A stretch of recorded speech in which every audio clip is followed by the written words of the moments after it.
Les Dominicains au Rwanda. Méditation du 21e vendredi du temps ordinaire. Veillez donc, car vous ne savez ni le jour ni l'heure.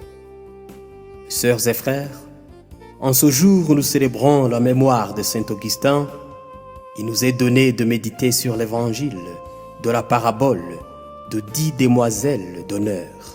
Il faut avouer qu'il s'agit d'une parabole tout à fait surprenante dans ses détails, car, en premier lieu, il est dit que l'époux se permet non seulement d'arriver très en retard à ses propres noces, mais il se montre aussi très incompréhensif vis-à-vis des 5 demoiselles d'honneur dites insensées. En effet, malgré que ces dernières avaient été invitées aux noces, elles se font dire par l'époux « Je ne vous connais pas » lorsqu'il le supplie en disant « Seigneur, Seigneur, ouvrez-nous ».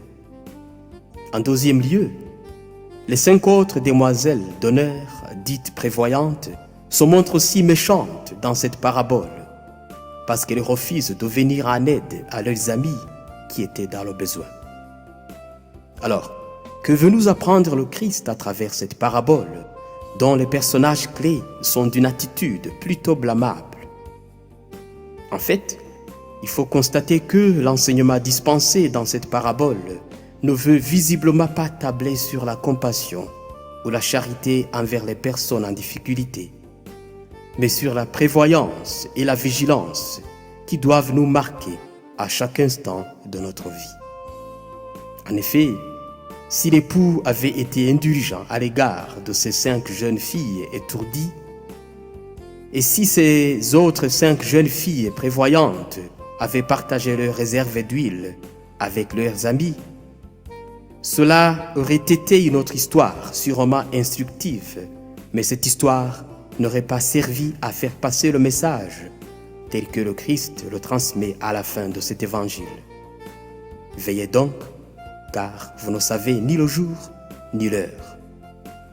Frères et sœurs, de cette parabole et de cette dernière interpellation du Christ, nous apprenons qu'il faut être toujours prêt à nous présenter dignement devant le Seigneur.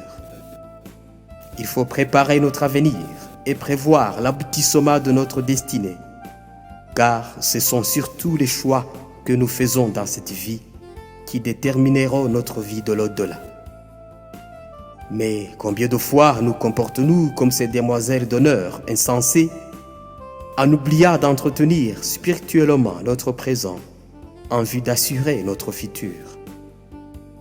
Combien de fois remettons-nous au lendemain le bien que nous devrions faire maintenant, comme si nous étions sûrs qu'il y aura un lendemain pour nous?